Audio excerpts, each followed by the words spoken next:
Pure Arctic air is diving into the eastern states this week, and we are only mid-June. At the same time, large hail and 60-mile-per-hour winds are firing across the plains today. And model guidance just pointed at 3.8 degrees of ocean warming, a mark we have never recorded. This is not a one-day story. It runs from today straight through the weekend, no joke. When the newest data landed yesterday, it honestly made me sit up and look twice. Stay with me because the reason this June feels so backward is the real headline here. Drop your city and state in the comments and I will come back with your local read. By the end, you will know exactly what to watch for and why it is all happening. Let's start with what is actually on the map today because plenty is already moving out there. Out in western Texas, scattered strong storms can drop large hail and gusty severe winds today. Lubbock, Midland, and Amarillo, keep one eye on the sky as those cells push east this afternoon. Down across the Ozarks in the southeast, repeated rounds of showers could pond water on the roads. If you hit water over a roadway, turn around, do not drown, plain and simple, folks. Now here is the part people are talking about, and it has nothing to do with heat. A backdoor cold front is pulling genuinely Arctic air down out of eastern Canada this stretch. That cold normally slides in from the west, not straight down the east coast like this. Seeing pure Arctic air reach the eastern states in the middle of June is honestly rare. New York, Philadelphia, Baltimore, and Washington swap the warmth for a cool, dry spell right away. Boston and southern New England hang on to a few leftover showers from a weak departing low. Pittsburgh, Buffalo, and Detroit may want a light jacket on the coolest mornings of the week. Raleigh and Charlotte hold the warmth a day longer before that cooler air finally slips in. Think about Sandra, a retired schoolteacher up near Fargo, watching her thermometer dip each morning. Sandra, keep that jacket by the door because those mornings turn crisp out of nowhere. Now do not pack the shorts away yet because this pattern swings hard in both directions. We warm right back up across the east for that first run of June, then flip again. That whiplash, warm then suddenly cold, is the real signature of this strange June pattern.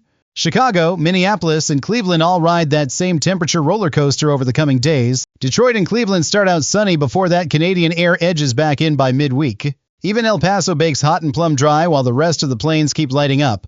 Buckle up, because it is the kind of week where the forecast changes before you blink. So if your town swings like that, tell me below and I will keep you posted. Which city should I break down first? Drop it in the comments and I will dig in. But that cool down is honestly the easy part because the real storm engine cranks up midweek. A mid-level trough is set to dive into the northern high plains by Wednesday afternoon. That trough drags a cold front along with it, and fronts like that are storm factories. Ahead of that front, the northern plains could see large hail and some severe wind gusts. Bismarck, Fargo, and Rapid City all sit inside that Wednesday and Thursday severe threat zone. Sioux Falls and Aberdeen ride that same northern edge where the hail risk runs highest. Think about Bob, a retired rancher just outside Rapid City, eyeing those building afternoon skies. Bob, you know the drill. Get the equipment under cover well before that hail starts flying. One real catch is timing, because the models still disagree on when that front swings through. By Thursday, that same energy slides into the upper Mississippi Valley with another round of storms. Come Friday, it reaches the Great Lakes, and the Dakotas keep an isolated, severe chance going. Up in the Dakotas, any storm that fires Thursday could turn severe out of nowhere. Heads up. Closer to the heart of the country, the storm machine just stays busy clear through the week. Texas, Oklahoma, and Kansas keep a daily shot at thunderstorms and a few stronger severe cells.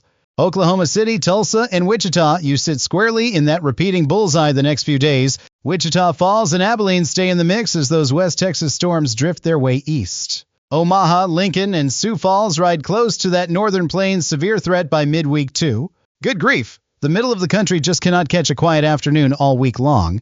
Dallas, Houston, and San Antonio stay warm and muggy with pop-up storms each afternoon, y'all. Kansas City and St. Louis ride the eastern edge of that busy central storm corridor. Topeka and Springfield sit in that slight risk zone as storms ripple east each evening. Tulsa and Fort Smith stay in the daily severe window, so keep that weather app handy.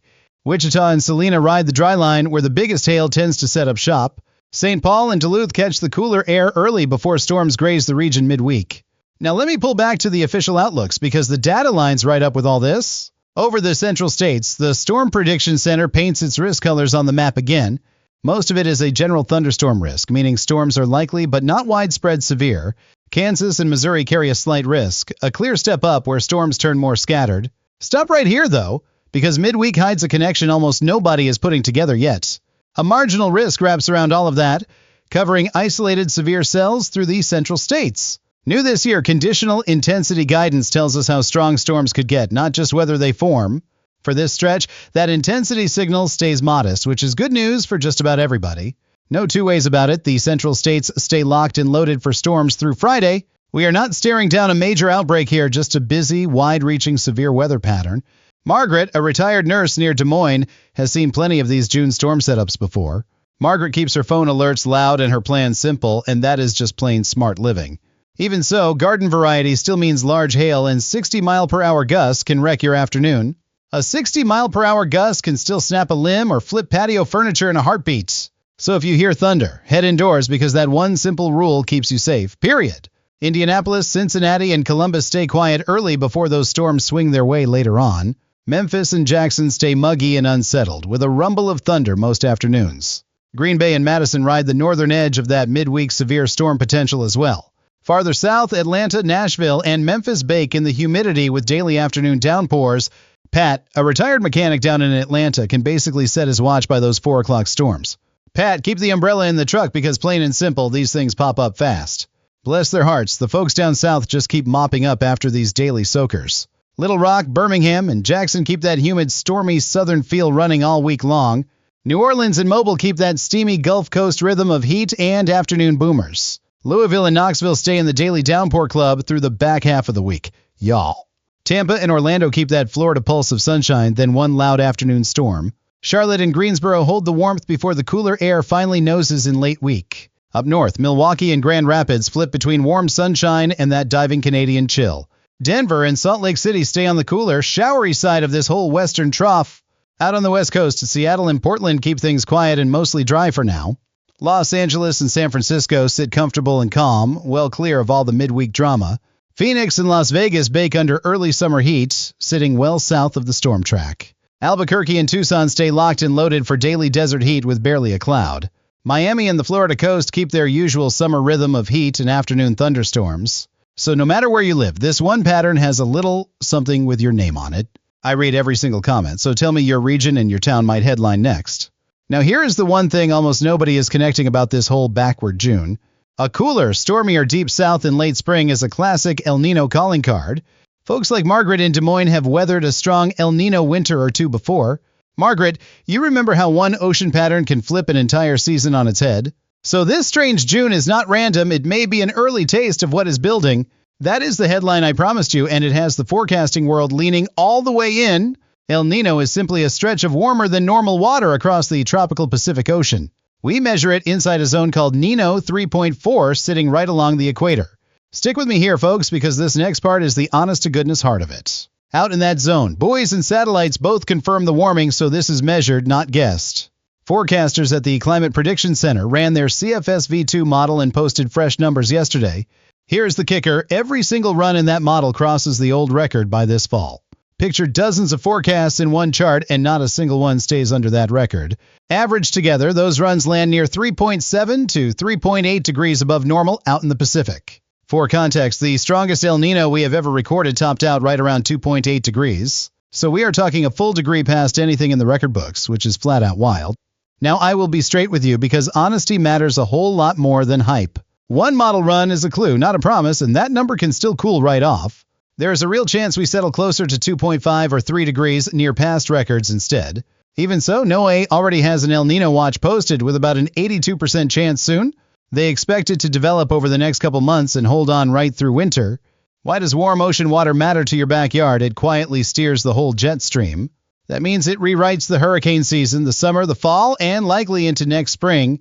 Mark my words, that ripple reaches every region before this year is done, no joke. Farmers, ranchers, and anyone watching a power bill all feel a strong El Nino the same way. In fact, a strong El Nino often calms the Atlantic hurricane season, which most people miss. In a typical El Nino winter, the southern states trend wetter while the north runs milder. Back in that 2016 winter, El Nino reshaped rain and snow patterns from coast to coast. It nudged storm tracks and soaked the south and left much of the north milder than usual. Cast your mind back to 2015 and 2016, the benchmark for a truly powerful El Nino. Think about Earl, a retired farmer in Oklahoma who still talks about how wild that stretch got. Earl, you have watched these signals swing before, so you know to keep an eye out, not panic. A signal stronger than that one is honestly hard to picture, and that is why folks are buzzing. Good Lord, when a model points even higher than 2016, you understand why eyebrows shoot up. That 3.8 figure is the number I told you would change how you rate this entire summer. So this backward June is not a fluke. It is the opening act of a much bigger story. Quick question, which season are you most curious about as this whole thing keeps building? Comment summer, fall, or winter, and I will dig into whichever one you want most. Now let's tie temperatures back in, because that warm west, cool east split is the heart of this. Across the month, western states lean warm while the east keeps catching those Canadian intrusions. Behind each Arctic push, eastern cities can run well below normal for the middle of June. By the back half of the month, the east may flip into a humid, stormy, hot pattern. Picture daily thunderstorms riding that heat, the kind that build fast and roll through even faster. Atlanta, Charlotte, and Raleigh could feel that muggy heat and storm combo by late next week. Out west, Bob near Rapid City keeps watching the long range the way good ranchers always do. Bob, mark my words, keep that radar handy from lunchtime on through each evening this week. Longer range models do start to disagree once we get past about 10 days out. European and American guidance split hard out there, so confidence drops the farther we look ahead. That is normal, and any forecaster who pretends otherwise is not being straight with you folks. So take the tail end of the month with a grain of salt, plain and simple. We will tighten it all up together as fresher data keeps rolling in over the coming days. Let me bring this whole thing home straight and simple because a lot is moving at once. Rare June Arctic air is plunging into the eastern states, and that alone is enough to notice. Severe storms with large hail and 60-mile-per-hour winds are roaring across the plains this week. And behind all of it, model guidance is flirting with that record 3.8-degree ocean signal. 3 different stories, one single weather pattern quietly tying every one of them together. Sandra near Fargo feels the chill, and Bob near Rapid City watches those plains storms build. Margaret in Des Moines keeps her alerts loud, and Pat in Atlanta dodges the daily downpours. Earl out in Oklahoma keeps one eye on the radar, and so should the rest of us. 5 everyday folks, 5 corners of the country, one big pattern. This is the whole ball game. That is the real story here, not fear. Just a country full of weather worth watching closely. So burn these 3 numbers in: a 2.8-degree record, a 3.8 forecast, 82% odds. Put those side by side, and you can see exactly why this June feels so out of step. Burn this into your memory. The pattern that cools you off today is the one to watch. If that new guidance verifies anywhere close, we are in honest-to-goodness uncharted water by fall. So here's your homework, and not gonna lie, it is the easy kind, no joke at all. Drop your city and state below so I can build your local forecast into the next update. Tell me which region you want first, and that is exactly where I will start tomorrow. We update as every fresh model run comes in, so you are never caught off guard, period.